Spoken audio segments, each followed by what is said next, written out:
কিছুক্ষণ আল্লাহর নামে জিকির করার পরে দেখবেন চলছে ইয়া আলী বাবা, খাজা বাবা, কেল্লা বাবা, ফতে বাবাও চলছে। কেল্লা বাবা, ফতে বাবা, আল্লাহর ৫,০০০ নামের ভেতরে একটা নামও আছে। আর আসতে বলেন, তাহলে আল্লাহর নামের পাশে অন্য কাউকে যারা জুড়ে ডাকে বুঝতে হবে তাদের শাস্তি হবে ডবল। আমি নাম ধরে সতর্ক করছি এই জন্যে, কারণ ৪ শ্রেণীর মানুষের নাম ধরা যায় যাচ্ছে।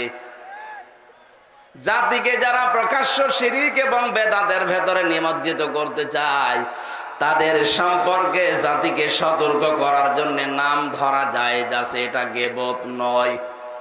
তার ১ নাম্বারে আমার তাহেরি ভাই এই যে জিকির গুলো বানিয়েছে, বলেন তো